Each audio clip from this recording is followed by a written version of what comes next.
Hello, everyone, and welcome to another episode of Takeoff. I'm your host, Kyle Fahey, and today I am joined by Drew and Chris from the RockPile Report. Guys, how hammered are you? Well, I've had a bit to drink. You're welcome. All right. I can already see this not going great for, the ratings, but hey, maybe we can get one of those drunk guys pass out live. Maybe get one of those. All right. We have one topic tonight. Chris, you're kind of like the baggage. You're like a chick on Christian Mingle with a kid. Classic third wheel. Yeah. This is Exactly. You wouldn't be talking to Drew right He's now. He's Drew Barrymore in a room full of other hot You chicks. wouldn't be talking to Drew right now if it wasn't for me. That's not true. Oh, really? Drew, do you have a USB mic at home? Nope. Didn't think so. He can use a cell phone, but I wanted him to get his ugly mug on here. In any event. So let's talk about why we're here, Faye. Yeah. Drew, you're a big Alabama fan, correct? Huge Alabama fan. Roll damn Tide. Yeah. Explain to me why. Well, why? In all honesty, it started off, I didn't have a college football team that I was a fan of. So you're a bandwagoner. Well, no. So I just didn't have a horse in the race. So it's like when you watch a sport and you're like, okay, if I care about the NFL, I should probably watch what's coming up the pipeline.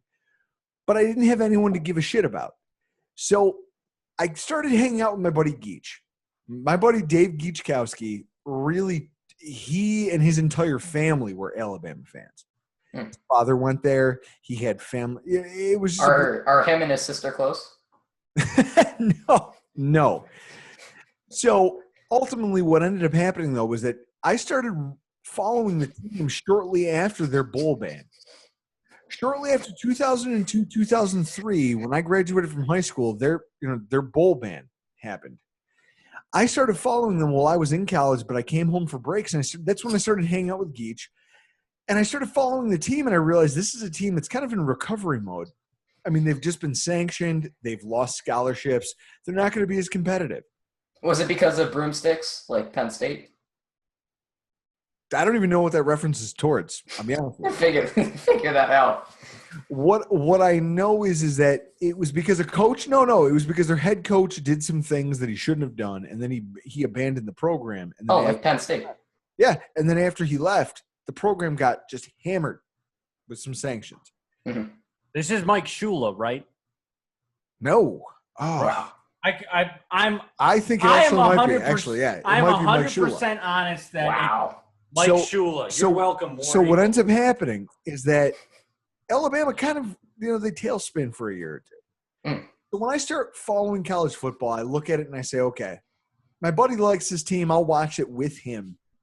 And at the same time, it's a storyline I can get behind. Here's a team that, was kind of wavering. Not wavering, but they're not starting from the most advantageous position. And then they hired Nick Saban. Oh, great hire. And then they took off. And then everyone said, oh, Drew, you never gave a shit about Alabama. Well, you're right. I didn't until 2 years or 3 years before they got good. You're right. So call me a bandwagoner, but it's really not true. The label doesn't fit.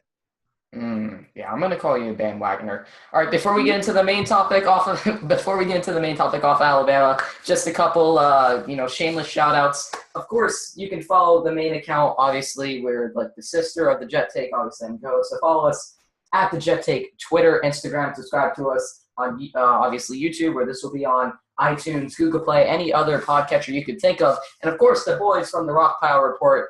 Follow them at RockPile Report on Twitter, at The RockPile Report on Instagram. And, of course, you can subscribe to them on iTunes and any other podcatcher. They're on Podbean, right? You're also on there? Okay. Yeah. So a lot of places to find them. I did my research. You guys seem shocked about that. I'm prepared. So go follow them. You're prepared. Okay. Obviously, you have no life. Well, how about this? Oh. You were here tonight to talk about one thing. Yeah. One thing only. And what's that, Faye? Ardarius Stewart, new wide receiver. Damn right, Ar'Darius Stewart. Yeah. I'll be honest. As a Bills fan, I'm sick and tired of rooting for Alabama players and then watching them go to divisional opponents. It happened with Donta Hightower. Yeah. Love the guy. Cyrus Jones. Bills jersey. Well, Cyrus, he sucks. He sucks in the NFL. But he's struggled really, really badly. Yeah. Alabama's one of those programs. It's funny. I've had this conversation with a number of different people around, like just Facebook, on Twitter, just people that I've met throughout podcasting. One of the hardest things to gauge about Alabama's talent level is that player good? Or is that team good? Well, or is that team good? Yeah. And can he take what he does well at the collegiate level and improve at the NFL level? Because what you run into is an Alabama team every single year that no matter who they pick up in, this guy transferred, or hey, they got this guy as a freshman, they dominate. Why? Because that's what they do for recruiting. They just bring in guys who they know can dominate off of Jump Street. What ends up happening is Alabama players really are kind of up and down when they come to the NFL. I mean, look at Eddie Lacy. Eddie Lacy, now you could blame some of it on his weight gain. Rihanna of the NFL. But look at guys like Rolando McClain. Okay? Fantastic linebacker. Whoa. No race wars. Fantastic linebacker. But he can't stay out of trouble. No. But then you've got a bunch of D. Milner. D. Milner, the way he played, he didn't. We don't bring that up on this show. Or second-round pick. No. And you had a front row seat to that. I'm triggered right now. So what I'm saying is that Alabama is all over the map when it comes to producing real NFL talent. So that brings us to Ar'Darius Stewart. Yeah, let's talk about him. Stewart is a guy that I do not think will disappoint you Jets fans. I don't. Not at all. What I've seen out of Stewart, and the reason I wanted him for the Buffalo Bills, is that when you think about who he is as a player, he's one of the more complete receivers coming out of college football. The guy can play the deep game. I've seen him catch deep passes. He's burned safeties. He puts a little double move on him and he goes. But at the top of his route, which is important because if you put a double move too early, they have time to recover and they just pinch you out towards the sideline.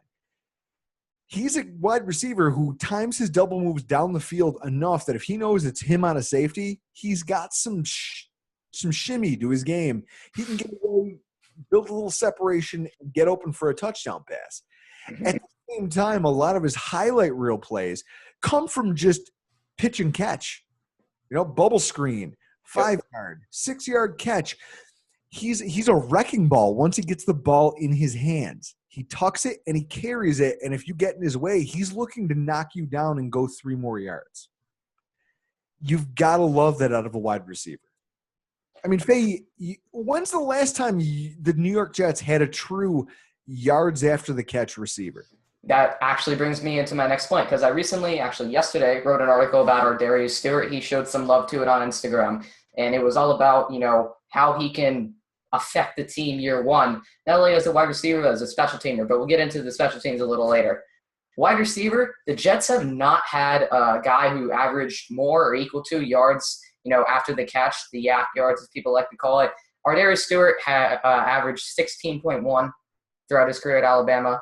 The last guy to do it for us that was close to that, Braylon Edwards, 2011 for the New York Jets. Basically the last time we were successful, obviously not Super Bowl, but AFC Championship. We got to it. It counts. It's our Super Bowl. Don't criticize us. So I don't know. Maybe this is a formula, obviously different coordinators, but this is the guy the Jets haven't had in a long time, at least this style of play. And what I love about Ar'Darius Stewart, like you said, he's that guy who he's able to beat almost everybody on the field if you match him up against them. Most corners, they're not going to be physical enough to play against them or fast enough. Same goes with the safeties. So he is a mismatch. It's just a matter of him putting it together. And like you said, there's kind of that Alabama curse that he might have to get over. But this is a guy I'm excited about. Now, yeah.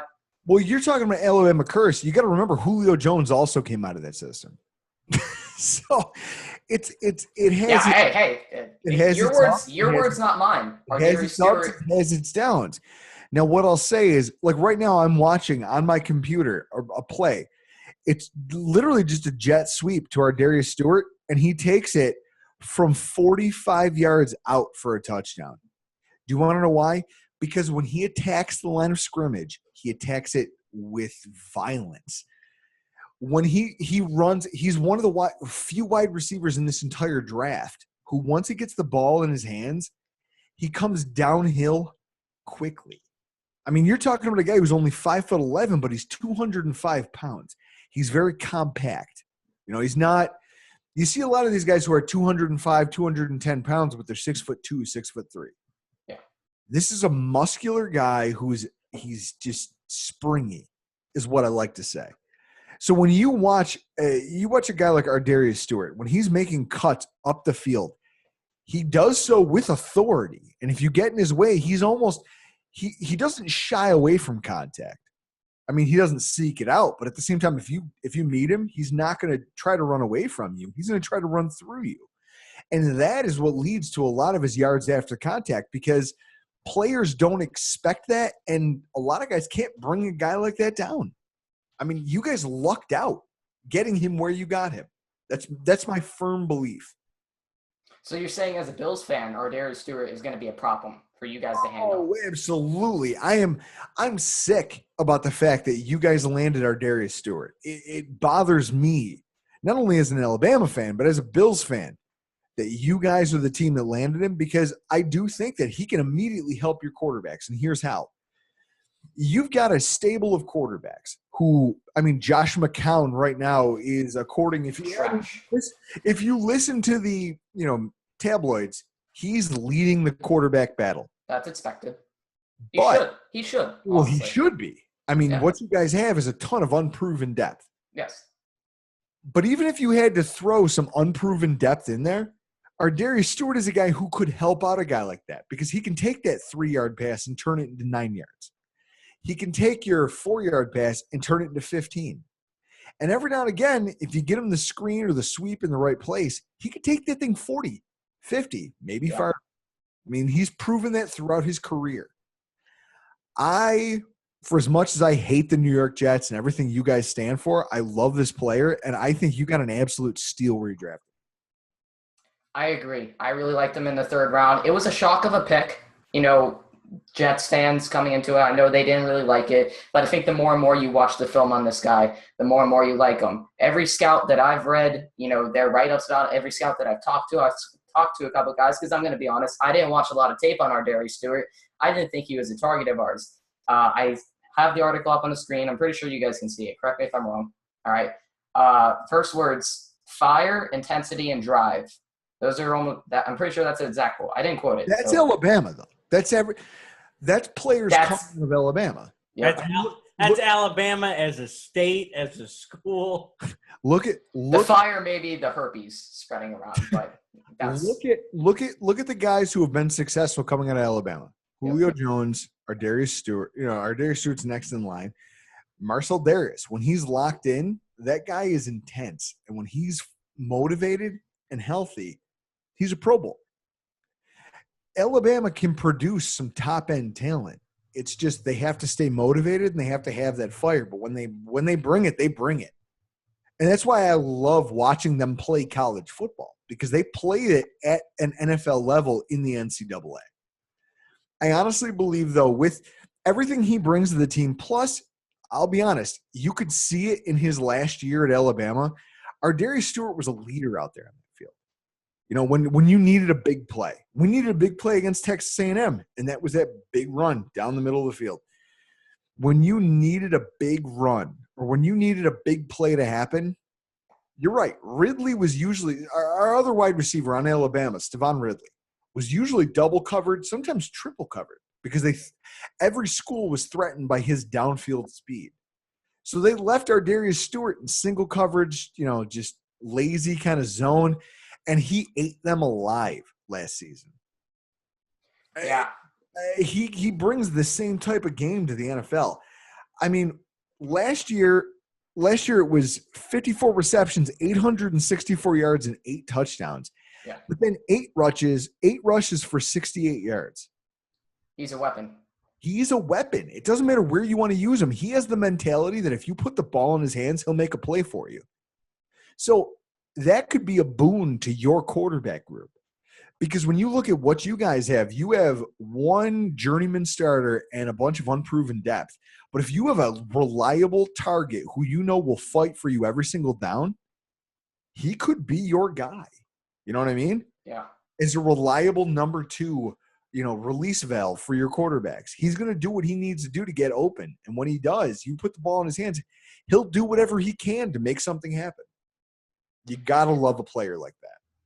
Yeah, absolutely. A little bit earlier in your little speech there, you mentioned, or actually, no, it was Chris who mentioned it's the Alabama, just what they have there. And here I highlighted, I don't know if you guys can see the highlighting, but this is what I wrote. Ardarius Stewart can thrive in this Jets offense. John Morton, who was a receivers coach in New Orleans previous to becoming the Jets offensive coordinator, loves receivers who not do their part as a receiver, but also as a blocker downfield for bigger gains. Similar to what Nick Saban runs at Alabama. This will make the transition from college to pros much easier for the rookie. Do you think that's a fair statement?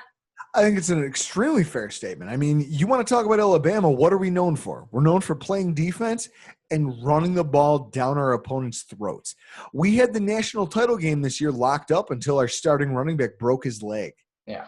I mean, that was it. That guy had almost 200 yards rushing and 2 touchdowns. It was unbelievable how the dynamics switched when he went out. But I'll say that a part of our running back success is the fact that you have to have willing blockers on the edges of your offense. And Ar'Darius Stewart, he is the embodiment of that. I mean, the guy, he will put his body on the line in the run blocking game. Watching him sell out week in and week out for Alabama, I feel bad for any of our DBs from the Bills who get lined up across from him on a toss sweep. I really do. And that's me being honest. Yeah, I think that's something that John Morton definitely looks forward to. We have Quentin Patton, Jets wide receiver, on the show a couple weeks ago on the Jet Take. He said, big part of John Morton's offense, because he has worked with John Morton before, is being able to do your job not only as a receiver, like I said in the article, but as a blocker downfield. That's a huge part of his offense because, as you guys know, John Morton's offense is that West Coast run-first thing. So Ardarius Stewart may be number 4 on this depth chart right now, just going in the training camp. Obviously, we have Decker, Quincy, and Robbie Anderson pending suspension. We don't know what's going to happen there. But right now, I have Ardarius Stewart as my 4. Do you think there's a way that he could possibly make his way to 2 or 3 as a rookie? I'll be honest. I look at your depth chart, and I look at Robbie Anderson first and foremost. Robbie Anderson's production came from a system that doesn't exist anymore. This is true. I'm sorry. Robbie Anderson, he's not. Ar'Darius Stewart should be what Robert Woods was to the Buffalo Bills.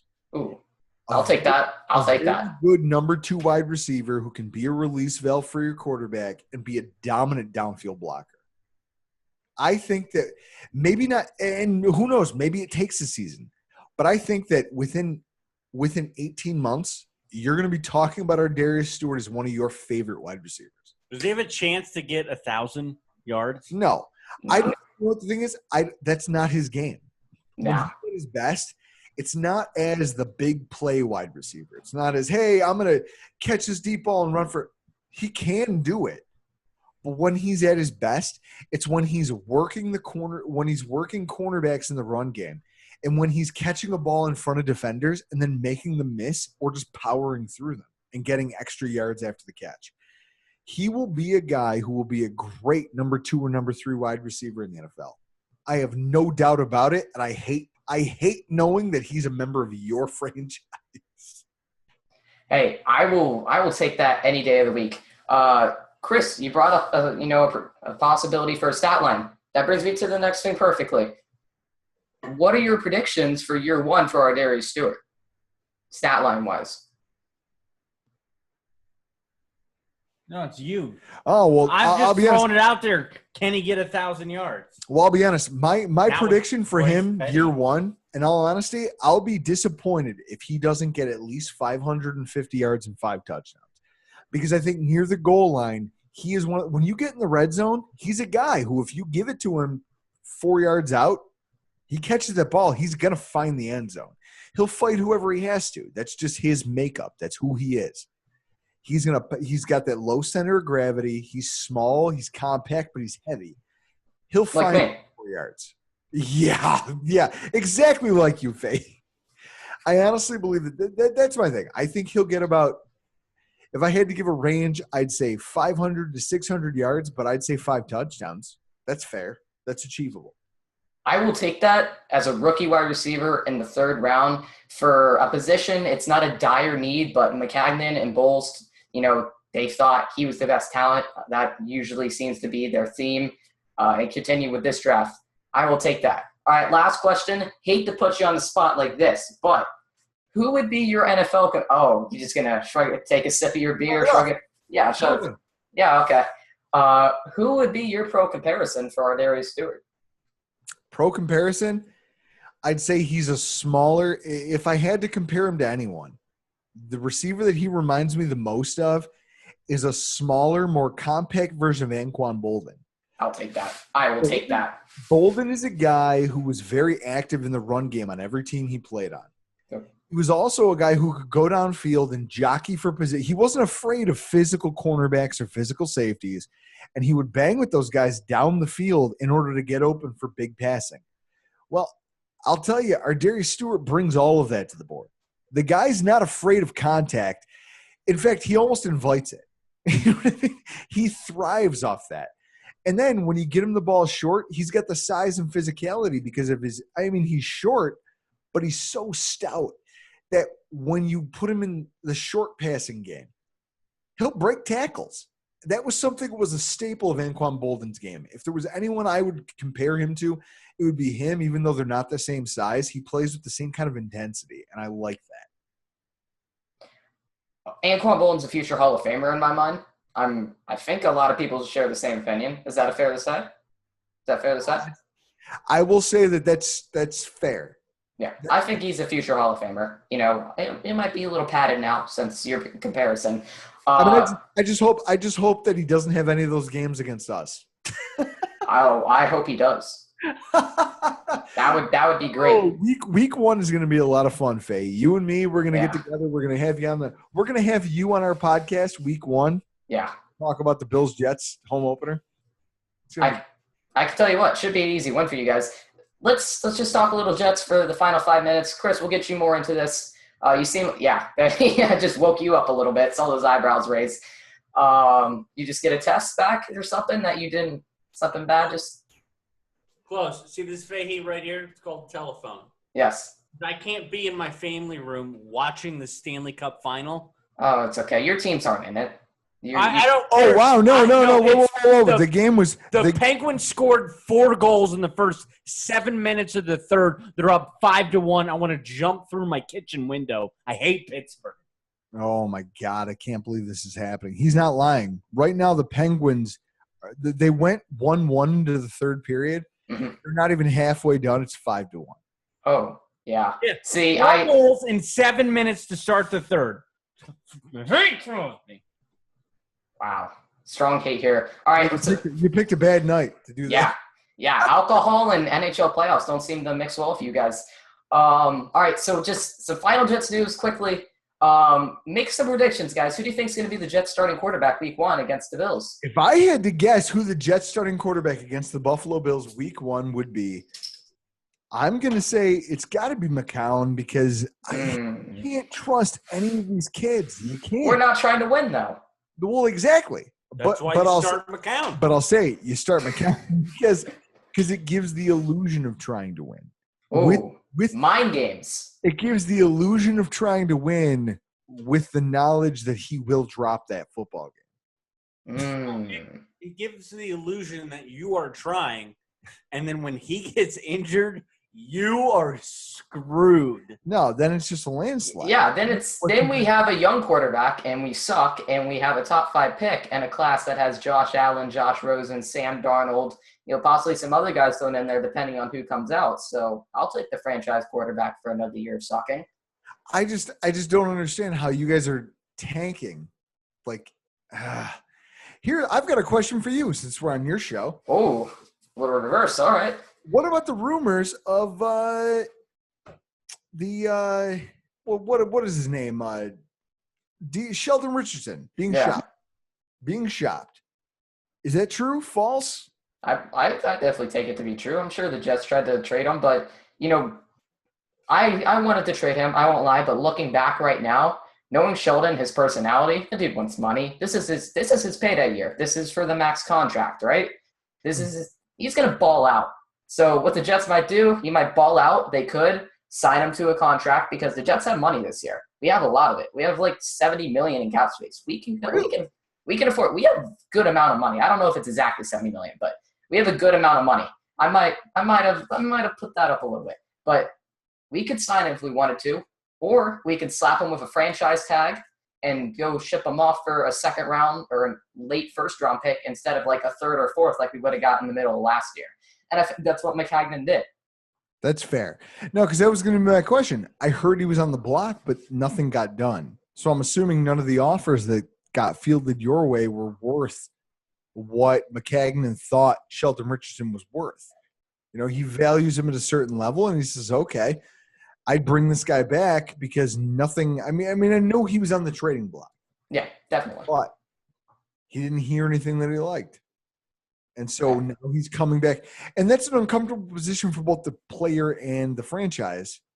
But I think that you guys will find a way to work it out, one way or the other. He'll get traded. He'll get either that or he'll have a monster year and you let him walk. Because that would be the worst possible scenario. Jay would be putting up new billboards. Really? Yeah. If that I would call Jay right now, Jay from nyjetsfans.com. I don't know if you guys know him. He's the one that was behind the whole Fire Idzik, you know, the towels that they had, and then the billboard, and then the plane over. He's in charge of he was the mastermind behind all. He's the guy that makes all the t-shirts, you know, he's in bed with the Jets organization. He could pull some strings, but if they didn't get that done, if they just let him walk in free agency, Maccagnan, his head would be on the chopping block. All right? It would be like wartime in France in the 1800s. The guillotine is open and no one's safe. That would be the final straw for me with Maccagnan. I think he's done a good job, but that would be cause for firing. Well, in any event, back to what we were originally talking about. Ardarius Stewart, the guy's phenomenal. You guys stole a wide receiver from this draft. Hey. I mean, I look at guys like Josh Reynolds from Texas A&M who got drafted. I mean, there's a lot of wide receivers. Chad Hansen. Chad Williams. Hansen? No, the one who got drafted by Arizona. I want to say his name's Chad Williams, but a guy who got drafted – there's a lot of wide receivers who got drafted in the second and third rounds who I think have a chance to make an impact. I wasn't high on Zay Jones. Not as high as – Ooh, I like Zay Jones. Not as high on Zay Jones as I am on Ar'Darius Stewart. So that should make you guys feel comfortable. I was really high on Zay Jones. I texted Gary like the second you guys drafted him. You guys just got to steal. I love Zay Jones. All right. Well, I don't like him as much as I like Ar'Darius Stewart, and I think that makes the point. Hey. I'm taking it. I'm taking this all. You're force feeding it to me a little bit, but I'm taking it all and I'm running with it. I think that's the best way to end this. Final shout out to you guys. Thank you guys for coming on. Chris, you're barely awake. I know I'm mad about this goddamn game. Ooh, pissed off about hockey. Religious triggered. Yeah, triggered. I am to hockey as what you guys are to football. This is irritating. Faye, you can follow us, and anyone out there listening, you can follow us at RockPile Report on Twitter, rockpilereport.podbean.com. And Faye, just don't try to bash us too badly when we get out of here. No, I won't bash you too bad. I'll write a passive-aggressive, comment list. It'll be okay. Our rampant alcoholism aside, we know what we're talking about. Yeah. Chris, do you have hair plugs? Just saw you take off that hat. No. Behave.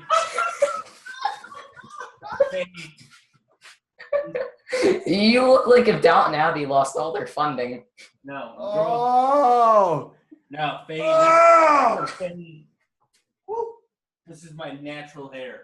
It's not good. All right, thank you guys so much for coming on. You can almost see the staples.